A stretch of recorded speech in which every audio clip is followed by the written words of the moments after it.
See how many. How am I meant to have a YouTube comeback? I can't even record my fucking video, like. It was like glitching at the top of my screen where like the bottom bit was coming up at the top and then like started freezing. Alright, this is off to a good start. I have great vibes for this video. I'm guessing such good energy from me coming back to do this. Oh, good God. Let's see how many takes this takes me to do. By the way, quick disclaimer.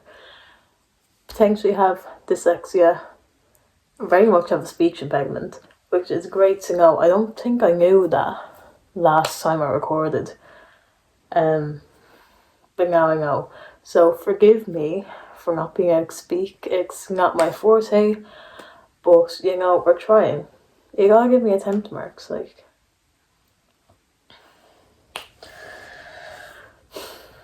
Time to get serious.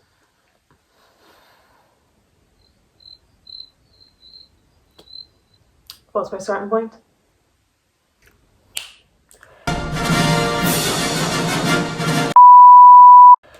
I thought that falling in love with life would be a thing that would manage to change me. And I say change me, you need a bit of context for that.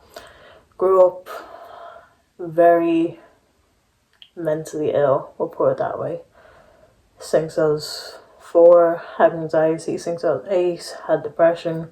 Since I was about 11, 12, had an eating disorder.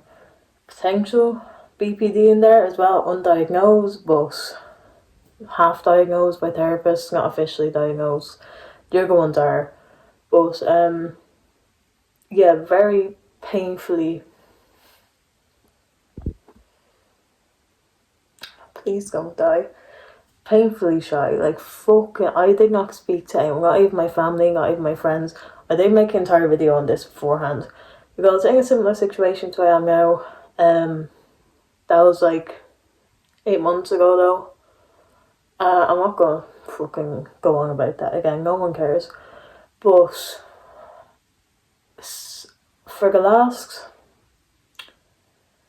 8 years of my life, my entire life's purpose was to try and fix myself.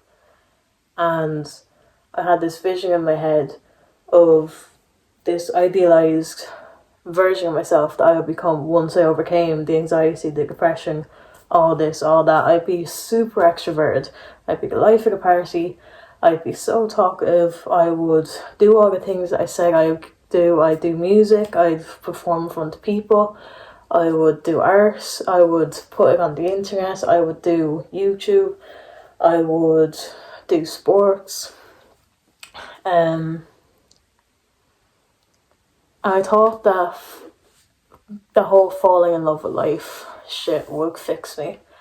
And I suppose that sort of came about when I was 18. I feel like that sort of, you know, COVID, when like people started romanticizing everything, like even just going out for a walk and fucking meditating and shit, but it's just in your bedroom and it's just some weird 30-year-old lad whispering at your ear, right, time to go to sleep.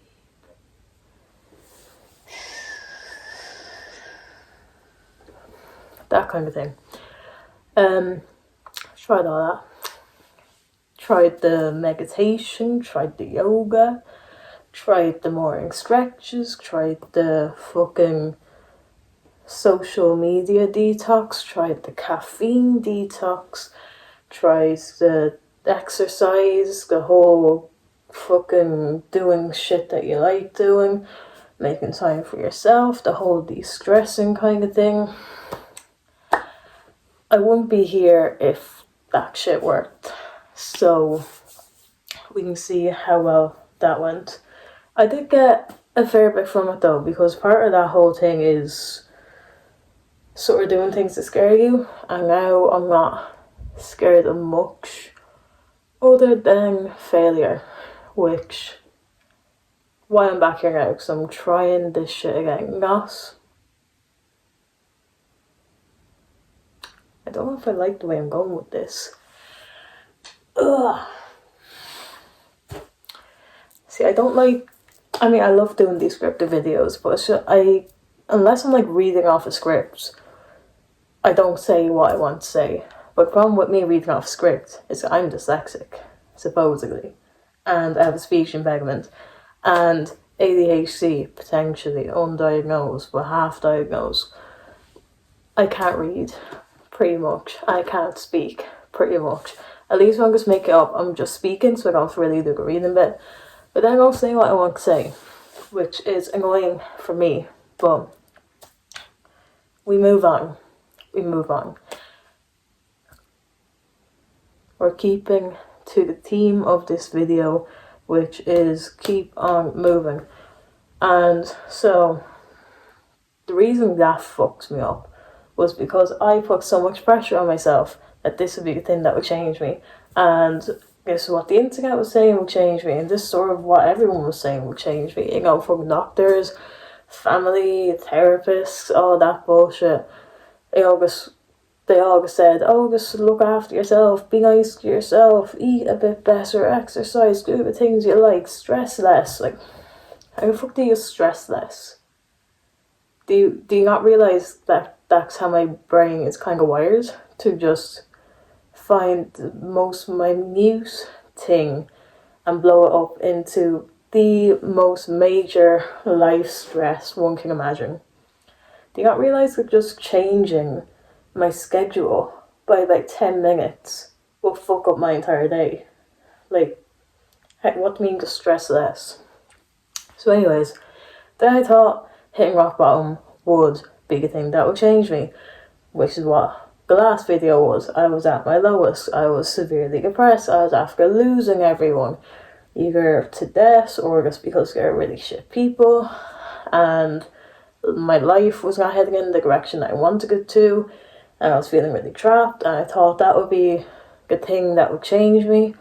I don't know why I picked that moment, because I've had a lot of rock bottom moments. I've been addicted to painkillers, I've been addicted to alcohol, I've had periods where I had attempted suicide 6 times in 4 weeks.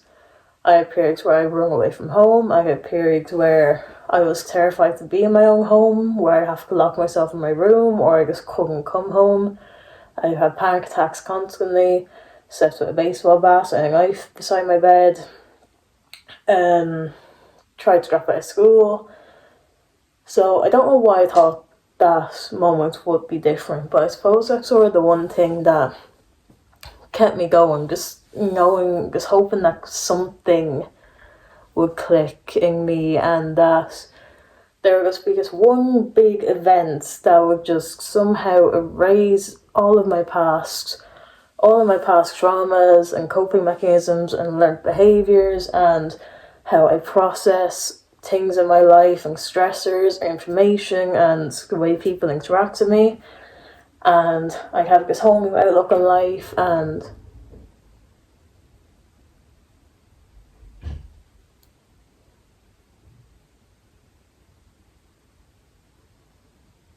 I'd have this whole new outlook on life and on my relationships with people and my relationship with myself, and the life I built for myself, and the things that I could change and the things that I couldn't change, all that shit.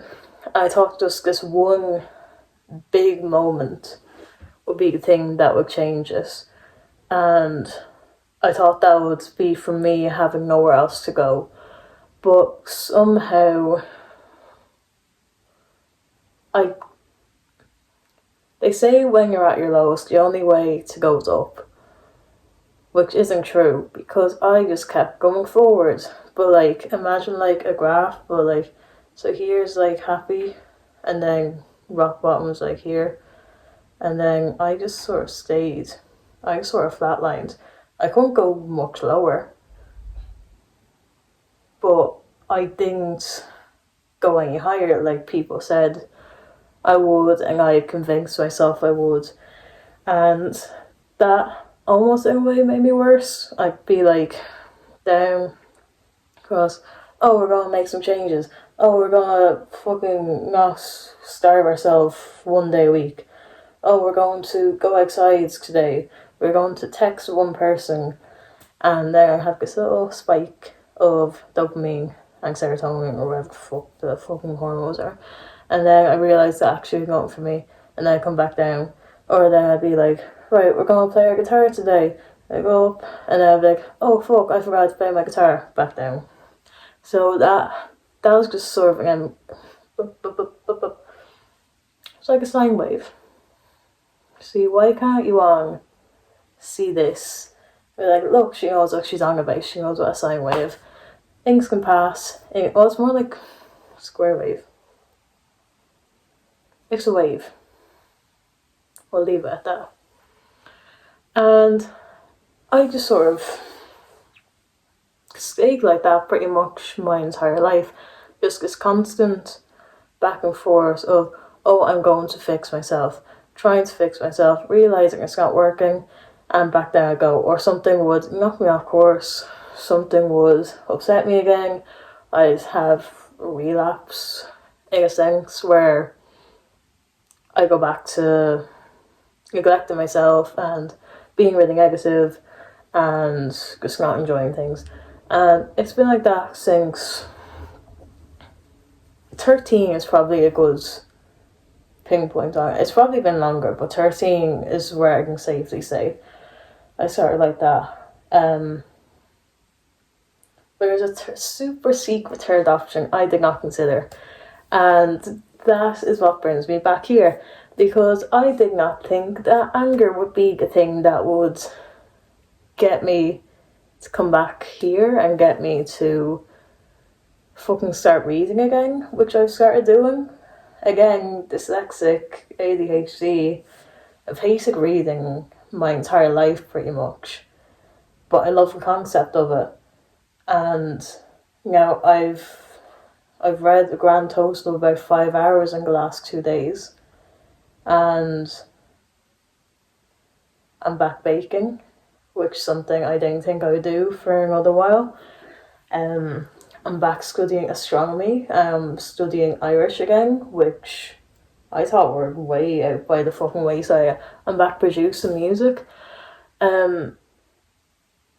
So don't ask me what is going on. Just know that I'm here.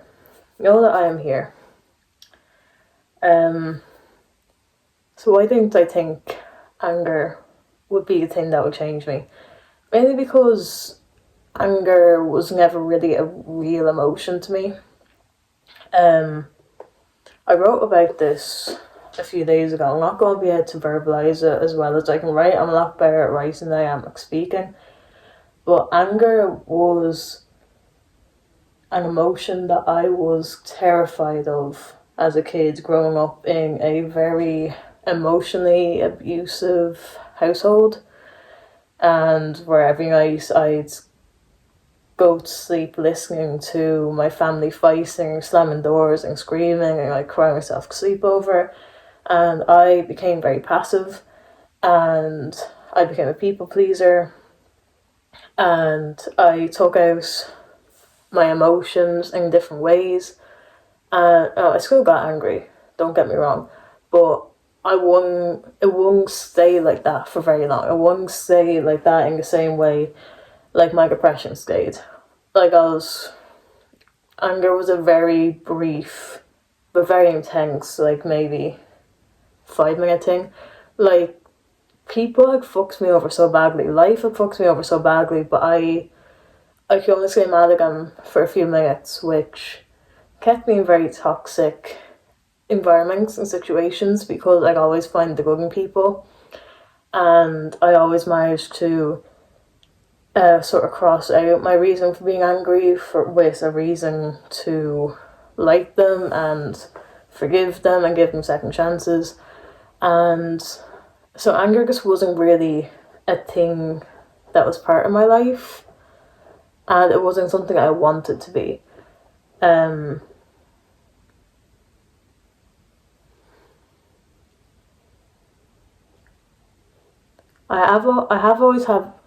I've always had issues with controlling anger when it did come about, but again, it was very brief. And the way I sort of coped with this was very much internal, and it involved a lot of self-harm, and it involved a lot of shutting down around people because I didn't want to hurt them, and it was always something I was embarrassed of, so it was very much something that I would try to suppress, or I try to ignore or replace with a different emotion. I express the root of that anger in a different way, whether it was through like pure energy or fear or sadness. I would take that over anger, because anger was the worst thing I could be, and that was the one thing I was terrified of being, because I didn't want to be like my father, pretty much. I didn't want to be like my father, I didn't want to be like my mother, I didn't want to be like my sibling. And the main thing they all had in common was they were angry narcissists, and I didn't want to be like that. So anger just was not a possibility for me. So I didn't really consider it to be a reason that I might go about upheaving my whole life. I won't say upheaving my whole life. Doing the things that I've been saying that I would do. And I've had this conversation before. I've made videos about this before. I was like, oh, I'm going to change. I feel like this, and I'm going to do this. And, you know, I'm going to do this in the future, and I feel so optimistic. The difference between those videos and this video is sort of the reason that I'm not actually putting a load of effort into this, because I've already started making the changes, which is a major thing for me. I am a fucking yapper. I am really bad for lying, and I'm really bad for keeping empty promises. And like I said, these bouts of inspiration when I would be sad, or I would be trying to hype myself up and to convince myself that I loved this life that I'm living, I love the people that I'm around, I love the place I live, I love where my future is going and all that.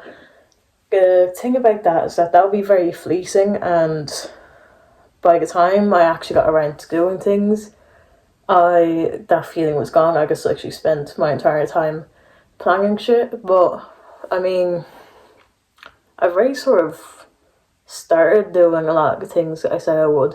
I'm going to come back to you because I need to check my dinner. One of my favourite things to do is procrastinating, and one of the ways I can do that while feeling really productive is making a list of all the things that I want to do and that I'm going to do.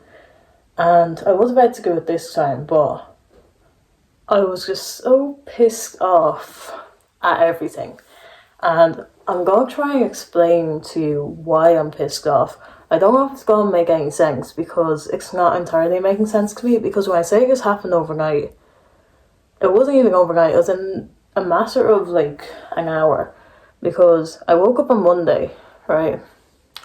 Was it Monday? Yeah, it was Monday. And that's fine. I was in my flat, I woke up, texted my friend for a while, went about doing shit. I was doing laundry and fucking dishes and all that, and I was fine. I was in as good of a mood as I can be for a Monday morning, but I was fine. But then I came into college, and I just felt an overwhelming sense of not just anger but betrayal. And the reason I say betrayal is because I felt wronged by a lot of people, and the town I was in, and the college I was going to, and the sort of life I was living. But the reason I say, what word they use to describe it? Betrayed, that's the word they use. The reason I'm saying betrayed is because it felt so intentional all around. It felt like everyone I knew was targeting me. I felt like the town I was in was targeting me, and the college I was in was targeting me, and I was targeting me, and it just felt like everything was coming at me with pure intention of fucking me over, which I had never really felt before. I felt wronged by people, but it never felt intentional. Well, not not never. It sometimes felt intentional. Most of the time, it just felt something was off. But I never felt so targeted by everything that makes up my life all at the one time. And again, I don't know where this came from. I literally just stepped onto campus and I just felt like everything was off and everything was against me. And I'm not doing the best job at explaining it. But I don't really know how else to explain it. Now, the more I've thought about it, there are reasons why I feel this way. I will get into them very briefly. I'm not going to sit here for ages because I've already been talking way longer than I thought I would. But with my town, the town that I live in, first of all, I never wanted to fucking live here. Secondly, there's been so many people that I've met here that have fucked me over and wronged me and made me feel so worthless and disgusting and just secondary. So at my college, again, the course I'm doing is meant to be revolutionary. It's the only one in the country.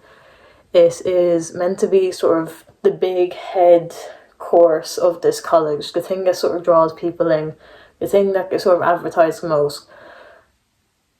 I went in to do a lab the other day, couldn't do a single thing because none of the equipment was working. In another lab, lecturer will not help us, refuses to help us. So I don't know why the fuck she's there. Most of my lecturers don't even have a degree in what they're teaching. So I don't really know what I'm paying for. I don't know what I'm studying. I don't know why I'm studying it. I don't even really know why I'm here. So, with my friends, I'm in risky territory in case you ever see this, but they're just not who I thought they were. I should probably explain that because that might come back to bite me. Two of them, I talked about this before. Put a lot of effort into the friendship last year. They did not reciprocate. Now they don't even text me, nor do they want to hang out with me outside of college. And so I don't even know if I can consider them friends. They say I'm their friend, so I suppose in that capacity I am. The other one, bit flaky, bit doesn't put as much effort into the friendship as I do. Not very emotionally available. Not the most considerate person I've ever met. Also a bit confused about where they stand. They also say they don't like the other two friends, but then they choose to hang out with them voluntarily outside class. So I'm just a bit confused by all that because everyone seems to act like everything is fine when we're in class, but I don't know if it is. And maybe it's just me. Maybe I'm just being sensitive. And I will say that I am a bit fucked in the head and a bit fucked when it comes to relationships and trust.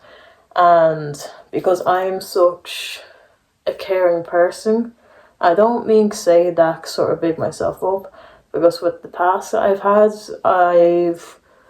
the way that I show people that I care about them, I'm like persistent in letting them know, because also I'm kind of terrified that they're going to leave. And not everyone has capacity I have, not everyone has the same mental illnesses I have, which makes me see relationships in a different light, interprets social cues and just shit like that differently. So, I mean, they probably mean no harm, but it still hurts me, and it's only recently I sort of realised all those things. And, yeah, basically my friends weren't who I thought they were. And is that on them? Not entirely. They didn't they weren't ever trying to pretend to be someone that they weren't. It's just that I hold on to hope, and I sort of created this vision in my head of them that they weren't. And I also sort of created this vision in my head of what college would look like for me, because I thought that would sort of be my big breakthrough socially. I mean, it was in many cases, because I'm a completely different person to who I was this time last year in terms of my ability to socialise and my confidence socialising with people. It's just like now I really don't like people. I don't think there's a single person that I know that I genuinely can say wholeheartedly that I like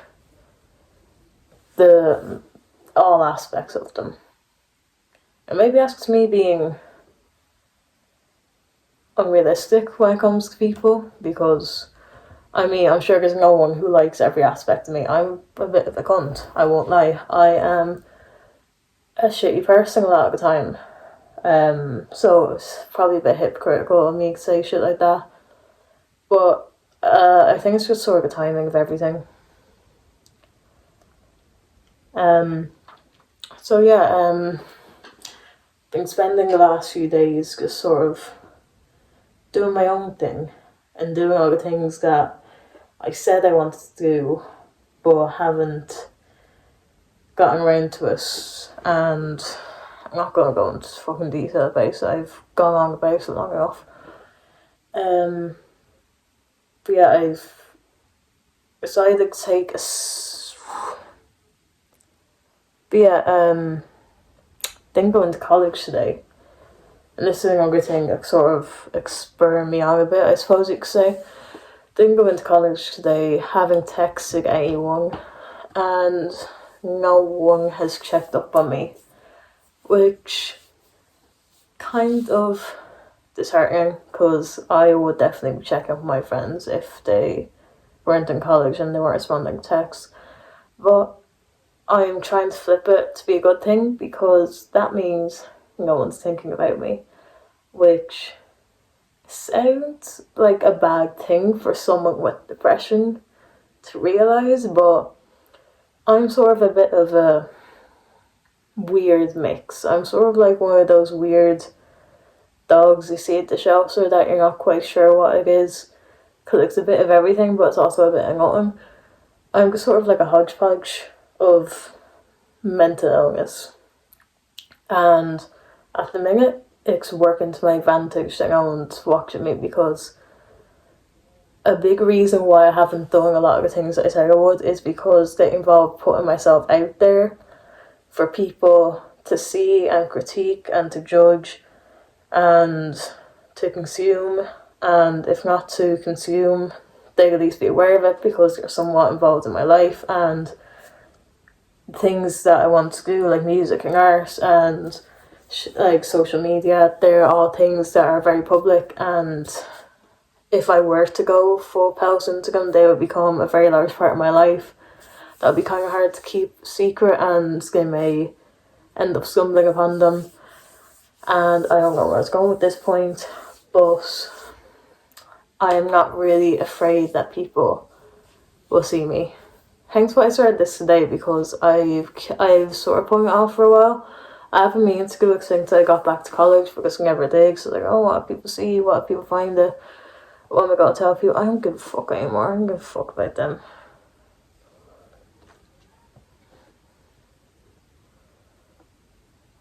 Because I've learned that, unfortunately for me, I'm nothing special like I always thought I was, which I know kind of narcissistic think of, but I think sort of everyone thinks like that. I'm reading Anthropocene, that one by John Green, and he did briefly talk about how every sort of human thinks that they're like the centre of the universe and that the world will cease to exist if they died or disappeared or whatever. Not the case. I am nothing special. Easily replaceable, as I've found out, easily forgettable, as I've found out, and that means I can just sort of be left to my own devices, which great for me. because it means I get to do the things I want to do and I don't have to live with regret anymore, which is one thing I don't have to live with. We're working on, well, we will work on everything else at some point, but no regrets from here on out. A lot of regrets from the past, which we don't have to think about until they pop up. But for the minute, not many regrets. Not entirely void of regrets, but not as many as there was. And also less doom scrolling. So, I mean, I feel more productive, you know?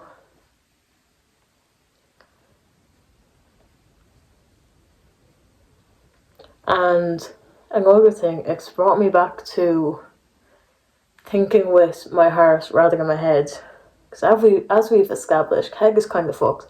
My heart somehow has sort of withheld against everything because I have a lot of reasons to go insane, pretty much, and to just give up on everything and to go absolutely insane on people and to fucking go off on them and hurt people and hurt myself and ruin my life, ruin their lives.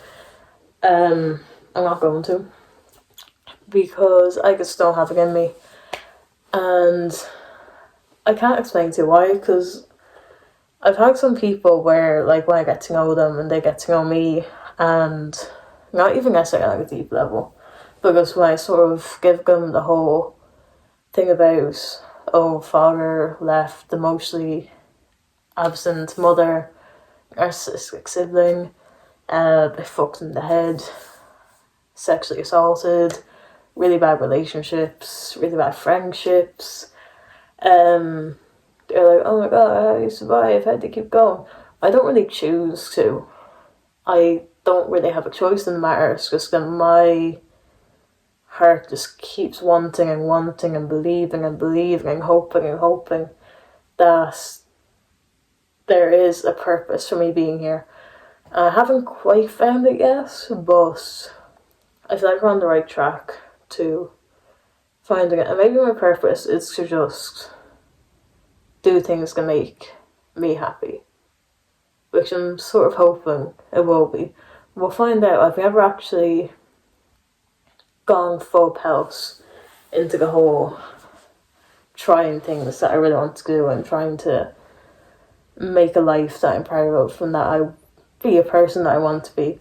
It's the first time I'm actually doing it, so we'll see how it goes.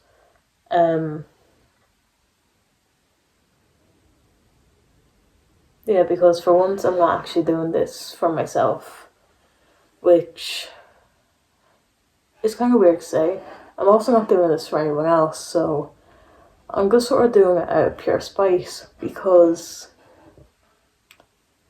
I don't think I've ever been this angry ever, and it's not really fading.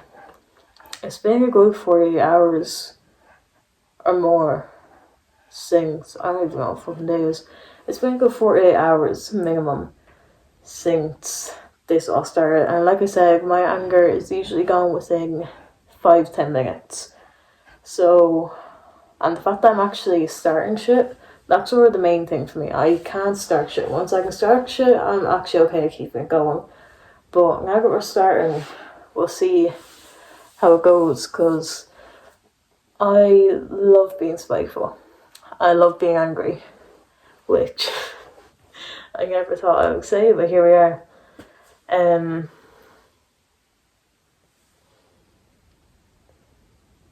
Yeah, I love doing things that I'm not meant to be doing. I love the fact that I am in my second year of doing a really demanding course. I'm doing aerospace engineering, and you would think that all my free time is taken up with studying, because I'm also working sort of part-time, full-time, I don't know how you consider it. I'm living by myself. I have all these other hobbies that I'm trying to do. You would think that every other bit of free time would be spent studying, but no, I am doing everything but that. And I'm doing everything that my lecturers would be pissed off that I'm doing. And I'm doing everything that my parents won't want me to do, and I'm doing things that my friends won't be happy that I'm going to be doing. And I've never felt more excited about my future than I do right now. So I'm going to try my best to stick with this. I'm going to try. It won't be the quality I want it to be. The editing won't be as good as I want it to be. Hopefully I do have decent enough audio and video quality that will get us through for the next while until I have a bit more time to put in a bit more effort into this and try and make it a bit more than what it is right now. But that is for future me to worry about. Current me has a lot of anger to take out